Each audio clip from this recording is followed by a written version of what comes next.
Good afternoon. A man has died in Hampshire after a tree fell on his car as Storm Bert swept across much of the UK. Yellow weather warnings for wind, rain or snow, as well as dozens of flood warnings, are in place across much of the country until tomorrow. And there's been disruption on the roads and the railways. Olivia Richwald reports. Storm Bert announced its arrival with winds that battered Lyme Regis. A man in his 60s died after a tree fell on a car near Winchester in Hampshire. Heavy snow made roads treacherous for drivers. This was Renfrewshire in Scotland, and saw bus services disrupted across the Central Belt. Heavy rain caused flooding in parts of Northern Ireland, including this railway line. 5 adults and 5 children had to be rescued from a property after a landslide in North Wales, where heavy rain and flooding also led this river to burst its banks. Newcastle Airport was badly affected, with some flights cancelled, diverted and delayed. These pictures were taken from inside the airport, and it has been a day to stay in if you could. These extremes do seem to be coming more frequently, but one thing's for sure, right across the country today, farmers are going to be out tending their livestock. Power outages affected tens of thousands of homes in Northern Ireland, Wales, England and Scotland.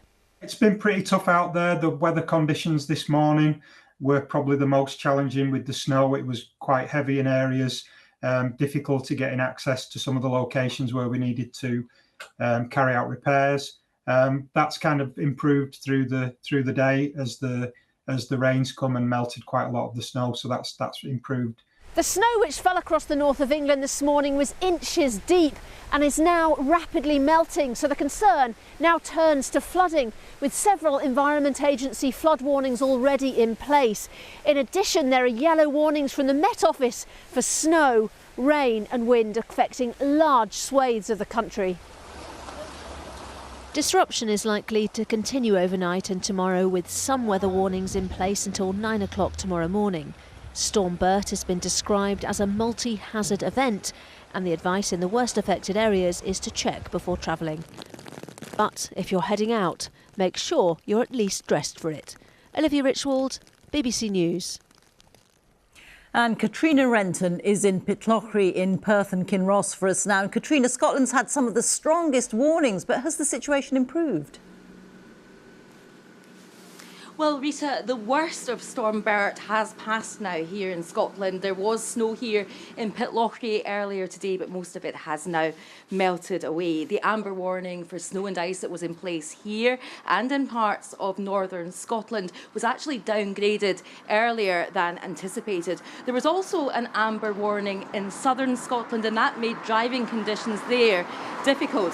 The Central Belt was not covered by an amber warning. It had a yellow warning, but there was considerable disruption with congestion on the motorway between Glasgow and Edinburgh. The Queensferry crossing closed, and it is still closed just now.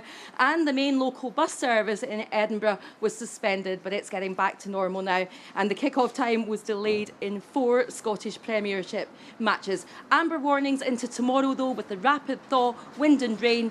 Could there be more problems? Let's hope not. Rita. Indeed. Thank you very much. Katrina Renton there. Talks at the COP29 climate summit in Azerbaijan are at risk of collapsing after representatives from some poorer countries walked out. Delegates from developing countries aren't happy with the offer of $300 billion a year tabled late in the summit by richer nations. They say more money is needed to deal with the climate crisis. From Baku, here's our climate editor, Justin Rolat. We're a day over the deadline for an agreement, and the representatives of dozens of the world's least developed countries storm out of a key meeting. We've just walked out. We came here to this COP for a fair deal. We feel that we haven't been heard, and there's a deal to be made, and we have not been consulted. There is real anger here.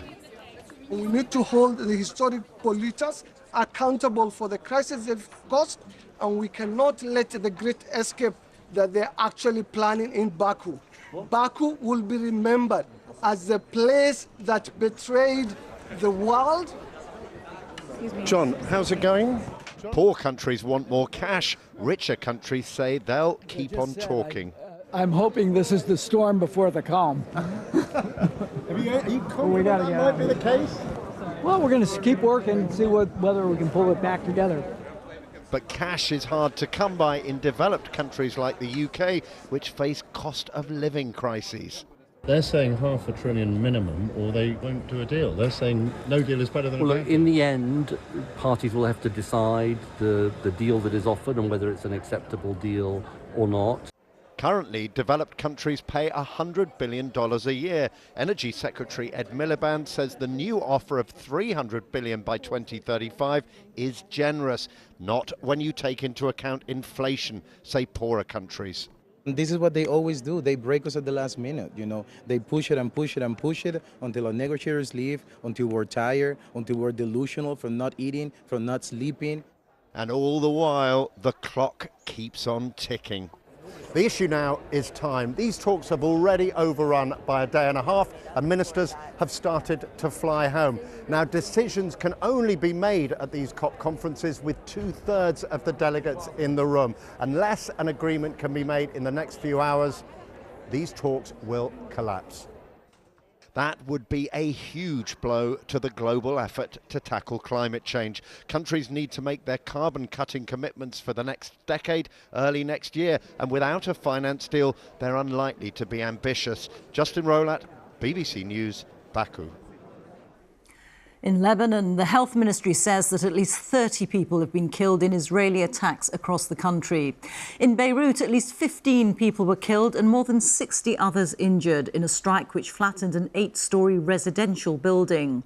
And near the city of Baalbek in the east, 15 others were killed, including a mother and her 4 children. There's been no comment from the Israeli military. From Beirut, Hugo Beshega reports. A crater in central Beirut after a massive Israeli airstrike. An attack that happened without warning at 4 o'clock in the morning when many here were sleeping. Hours later, a heavy smell of explosives was still in the air. Bunker buster bombs were apparently used in the attack, and one 8-story residential building collapsed. This is the site that was hit, and there's still a massive operation happening here to remove the rubble. There's a heavy security presence as well. This attack was so powerful that was heard and felt across the city. There has been no reaction from the Israeli military. Reports say this was an attempt to kill a senior Hezbollah official who is believed to have survived. It's a very horrible explosion happened. All of the windows, the glasses are over me and my wife and my children. My home now is a battlefield, if you see it. Okay, one person is hide here. Should destroy 3 buildings where the people are sleeping inside. Across Lebanon, Israeli airstrikes have intensified, despite new efforts for a ceasefire. Israel calls it a strategy of negotiations under fire and says the attacks will continue. Hugo Beshega, BBC News, Beirut. There are no red lines when it comes to support for Ukraine, the French foreign minister has told the BBC, adding that President Zelensky could fire French long-range missiles into Russia. Jean-Noël Barrot was giving an interview to Sunday with Laura Kunsberg, which will be broadcast on BBC One at 9 tomorrow morning. We will support Ukraine as intensely and as long as necessary. Why? Because it is our security that is at stake. Each time the Russian army progresses by 1 square kilometer, the threat gets 1 square kilometer closer to Europe. Now, a much-changed Ireland side dominated Fiji in their Autumn Nations Series match. They won by 52 points to 17 in Dublin. Ireland scored 8 tries, including 2 for Mac Hansen. And Andy Murray has announced that he's returning to tennis just 3 months after retiring as a player.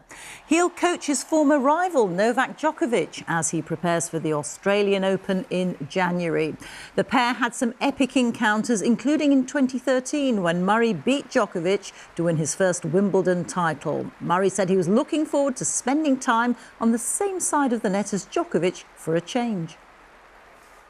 Well, that's it. We'll be back at 10:15 tonight. But now the news continues here on BBC One as we join our colleagues across the nations and regions for the news where you are. Bye-bye.